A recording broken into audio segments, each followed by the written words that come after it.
Hello, everybody. Stephen Mead here with Domicile Real Estate, where we are on a mission to help California's renters become homeowners. This is our 5 minute, but it always goes longer, market update just for first-time home buyers, where we go over both affordability and availability of houses. And before we jump in to our stats this week, I think the question everybody's asking themselves is it going to get easier and or cheaper to buy your first home in the next 90 days? We're about 90 days from the end of the year, actually 80 days, something like that. And the question is, are things going to get cheaper and easier before the end of the year? We're in an election year, which also historically has made the market a little bit weird and unpredictable. Obviously, we are in the coronavirus pandemic year. That makes our market unpredictable. And we're gonna dive into the stats, and I'm gonna kind of give you a little bit of a heads up on sort of what we're thinking. I think that the availability is going to ease up a little bit, meaning it's not going to be 10 offers and you have to write your offer in the next 5 minutes or you don't have a chance. I think we're going to get away from that, and we're already seeing some signs of that in the market. I don't think we're going to see any realistic or substantive price reductions. I also think the market is a little bit different for first-time home buyers and for entry-level properties than it is for median price properties, which is really the whole reason why we run these stats, is because, you know, I believe that entry-level market is a different market. That market tends to be stronger. It tends to be more competitive, right? Because that's people just trying to, you know, they're grabbing for that rung on the bottom of the ladder. They just want to get on the ladder. And I think people tend to behave differently. Buyers behave differently in that category than, say, someone who's trying to decide whether or not they want to move up to a larger home, right? Who might be close to that median home price or even above that median home price for a single family home. Anyhow, let's jump into the stats. First up, we have our price stat here. And of course, as always, we separate this really into two categories: the entry-level condo and the entry-level single family home. And the reason why we do that is because these markets don't always move the same. And if you look at this chart, you can actually see there's a little bit of softness in the pricing on condos and not so much on the entry-level single family homes. Now, it's important to remember that these are in Los Angeles and Orange counties, but the other thing is, this is sold data, meaning this is what was going on in negotiations a month ago. It is not the same as data right now. And we'll talk about some of the areas that right now might be different than 30 days ago when we get to sort of our availability and our sort of supply and demand discussion. But if we're looking, where our price is heading, I think the trend line is pretty clear for single family homes. Even though we've seen some softness, our softness is we're at the price point that we were a month ago.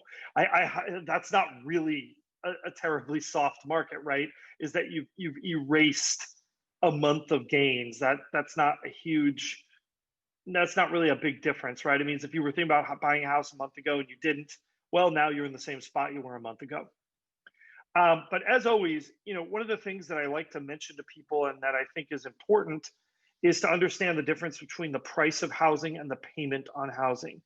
And while in general, it's very important to pay attention to the price of things, for a more long-term purchase like a house, it's also very important to pay attention, to your actual cost. Homes tend to not depreciate so much. So, when we're looking at home prices, what most people are really talking about is payment, because that's really where their affordability comes into play.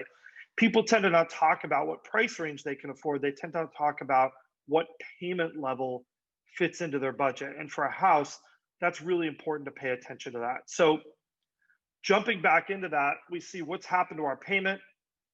Mortgage rates eased just a little bit here. If we go down to our next slide, what do we see happening? Well, it's pretty much a very similar story as you might expect. Mortgage rates eased a little bit. We are still at a payment point that's in that $3,600 range, 36 and change. It's really not that different than it was in 2018 for that same house. So in a lot of ways, we're at 2018 pricing. If you're looking at a condo, your situation is actually about $200 a month better than 2018. And we find this, right, that in our market that condos tend to be a little bit of a softer market.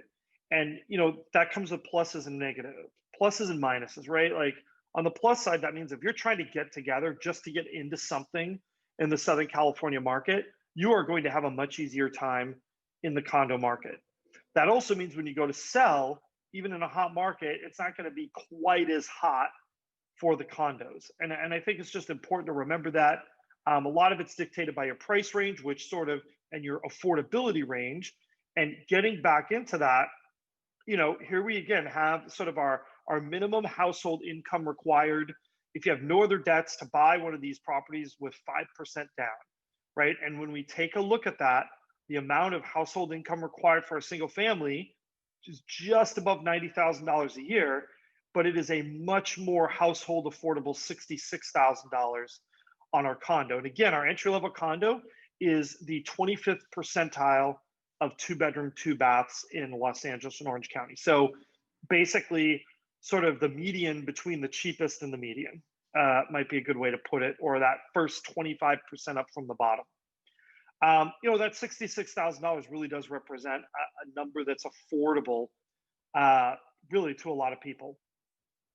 Now, if we shift gears, we talk a little bit about our availability, and today we're going to actually talk a little bit about sort of that supply and demand relationship, because I think that's really important. If you're heading out in the marketplace and you're trying to figure out what's going to happen in the next 90 days or so, I think it's really important to pay attention to how is the market now versus maybe even how was it last week.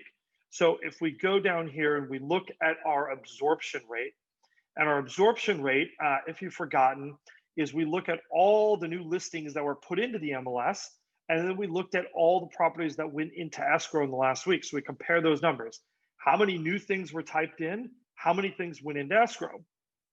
And, as you can see, both our condo and our single family dropped a little bit. And you've heard me talk about that 80 percentile number. I feel like 80% is where things get crazy. If you're at 80 or above, it is a crazy market. Mid 70s, still very much a seller's market. 60s, well, that actually looks more like it's the kind of market where, the good condos will sell quickly and have multiple bids. The average condos will take, 2 to 4 weeks to sell. And these sort of overpriced or undesirable condos will take a lot longer to sell.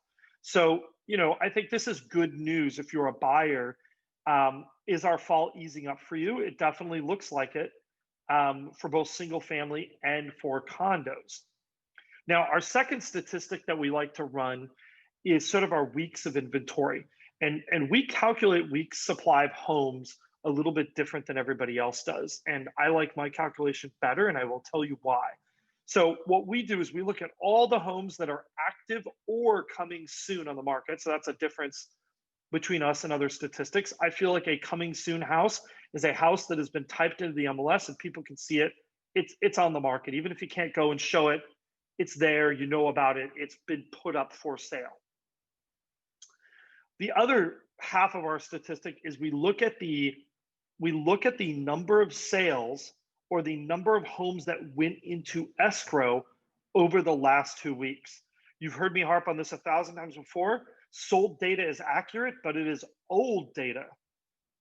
Whereas those in escrow numbers are really talking about where the market is now. So we look back 2 weeks on those numbers. We say, how many homes do we have available? How many went into escrow in the last 2 weeks? And from that, we can calculate a number of weeks supply of homes. And if you look here, both our condo and our entry level single family went up, meaning the supply and the amount of inventory went up.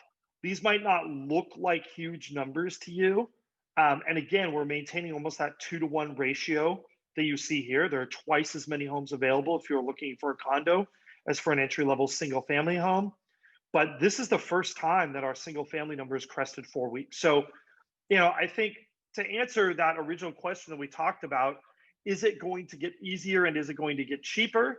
I think it is definitely going to be a little bit easier. How much easier? Is it going to be pick of the litter homes, everything sitting on the market? No. I think we're talking about much more subtle improvements, but it might mean instead of competing against 10 offers and it feels like crazy town, it might just be you and another buyer. for a particular property. It might be you and two other buyers, a much more manageable situation strategically. The question about cheaper is interesting. I don't think we're really going to see a big fall in prices or anything substantive by the end of the year. And I do think there's a chance we might see interest rates go up a little bit. I think the election might have an effect on interest rates once that election occurs. And the interest rates can move in a lot of directions based on the election outcome, based on how certain the election is, based on civil unrest. There's a lot of things really that could change that. So the good news is if you're a buyer out in the marketplace, or if you're thinking about becoming a buyer, well, number one, you should call us. And number two, things are going to get easier for you. Anyhow, thank you so much for watching. We also have a whole market update that's a little bit more in depth, a little bit longer. That comes out on Tuesdays. So if you're watching us on YouTube, please do like, subscribe, and hit that notification bell. As always, we also love comments. And if you'd like to work with us, we'd love to help you transition from being one of California's renters to being one of its homeowners. Anyhow, thank you so much, guys. We'll see you next week.